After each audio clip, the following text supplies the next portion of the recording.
Hello everyone, তোমরা যারা ICDS পরীক্ষা দেবে তোমাদের জন্য আজকে একটি গুরুত্বপূর্ণ প্র্যাকটিস সেট নিয়ে আলোচনা করব। তাই ভিডিওটি স্কিপ না করে প্রথম থেকে শেষ অবধি দেখে নাও। যে প্রশ্নগুলি আলোচনা করছি এই প্রশ্নগুলি খুবই গুরুত্বপূর্ণ। দেখো, প্রথম প্রশ্ন, সিন্ধু সভ্যতার আদিবাসীদের কাছে কোন ধাতুটির ব্যবহার অজানা ছিল? অপশান উত্তর হবে, দেখে নাও, সোনা। পরের প্রশ্ন, সিন্ধু সভ্যতার আবিষ্কারক হলেন স্যার লিওনার্ড রাখালদাস বন্দ্যোপাধ্যায়, আগারওয়াল, এল ব্যাসাম। উত্তর হবে রাখালদাস বন্দ্যোপাধ্যায়।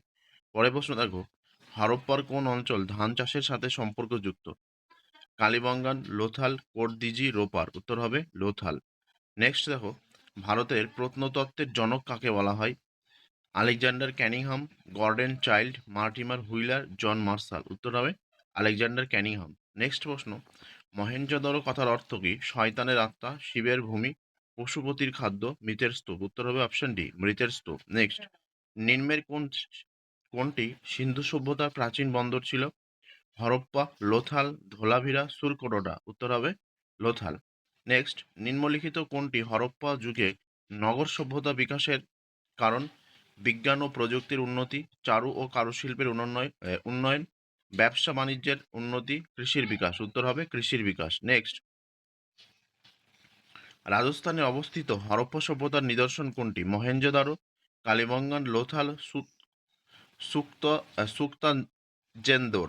উত্তর হবে জেন্দর। নেক্সট, কার্পাস শব্দটি উল্লেখ প্রথম যার রচনায় পাওয়া যায় তিনি হলেন মনু, পাণিনি, পতঞ্জলি, কনাদ। উত্তর হবে পাণিনি। নেক্সট, ঋগ বৈদিক যুগের আলোর দেবতা ছিলেন ইন্দ্র, মিত্র, বরুণ, প্রজাপতি। উত্তর হবে কি মিত্র। নেক্সট, ভারতের সবচেয়ে দীর্ঘ উপকূল রেখা কোন রাজ্যে? গুজরাট, মহারাষ্ট্র, অন্ধ্রপ্রদেশ, তামিলনাড়ু। উত্তর হবে কি গুজরাট। নেক্সট দেখো, হিমালয়ের সর্বোচ্চ শৃঙ্গ ভারতের মধ্যে কোনটি? নন্দা দেবী, গঙ্গোত্রী, কাঞ্চনজঙ্ঘা, ধৌলাগিরি। উত্তর হবে কাঞ্চনজঙ্ঘা। নেক্সট, কোনটি পেনিনসুলার নদী? গঙ্গা, মহানদী, ব্রহ্মপুত্র, যমুনা। উত্তর হবে কি মহানদী। পরের প্রশ্ন, দোআব বলতে কি বোঝায়? পাহাড়ি গিরিপথ, নদীর মোহনা, দুই নদীর মাঝের ভূমি, মরুভূমি এলাকা। উত্তর হবে দুই নদীর মাঝের ভূমি। পরের প্রশ্ন, উত্তরাখণ্ড রাজ্যে সর্বোচ্চ শৃঙ্গ কোনটি? নন্দা দেবী, গঙ্গোত্রী, ত্রিশূল, নামচে, বারোয়া। উত্তর হবে কি নন্দা দেবী। নেক্সট, প্রস্তাবনার সার্বভৌম শব্দটি বোঝায় রাজা বা সম্রাটের অধীন, জনগণের সার্বভৌমত্ব, ব্রিটিশ সরকারের শাসন, সাম্যবাদী শাসন। উত্তর হবে কি জনগণের সার্বভৌমত্ব।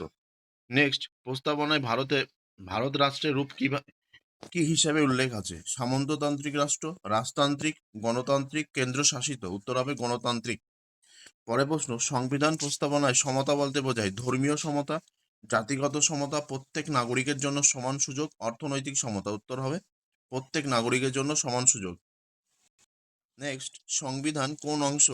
সংবিধানের কোন অংশে ভারতের সার্বভৌমত্ব ঘোষণা করা হয়েছে? প্রথম তফসিল, সংসদীয় আইন, প্রস্তাবনা, রাষ্ট্রপতির শপথ। উত্তর অপশন সি, প্রস্তাবনা।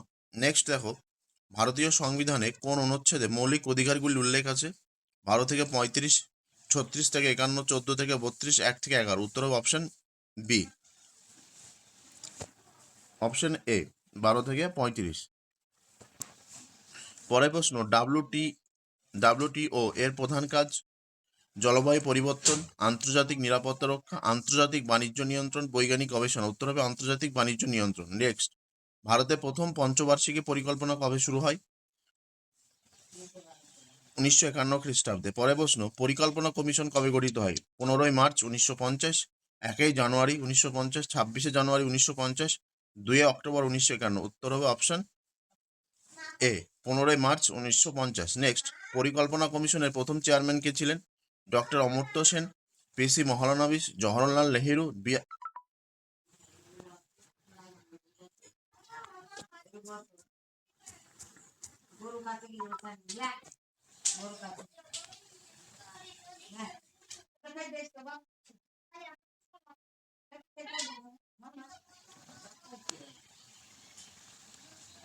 উত্তর দেখো জওহরলাল নেহেরু। নেক্সট, দ্বিতীয় পঞ্চবার্ষিকী পরিকল্পনার মূল লক্ষ্য কি ছিল? শিল্পায়ন। পরের প্রশ্ন, নিচের কোনটি একটি নবায়নযোগ্য শক্তি? সৌরশক্তি। নেক্সট, চিপকো আন্দোলন কিসের সাথে জড়িত? উত্তর দেখে নাও, বৃক্ষ সংরক্ষণ। নেক্সট, রেড ডাটা বুক কিসের তথ্য ধারণ করে? বিলুপ্তপ্রায় প্রজাতির উদ্ভিদ ও প্রাণী। নেক্সট দেখো, ভারতে কলা, সাহিত্য, বিজ্ঞান, কৃতিত্বের জন্য সর্বোচ্চ সম্মান হলো কি? ভারতরত্ন। আজকে ভিডিও পর্যন্ত। ভিডিওটি ভালো লেগে থাকলে অবশ্যই লাইক, কমেন্ট, শেয়ার করবে। চ্যানেলে নতুন হয়ে থাকলে অবশ্যই চ্যানেলটি সাবস্ক্রাইব করে। ধন্যবাদ।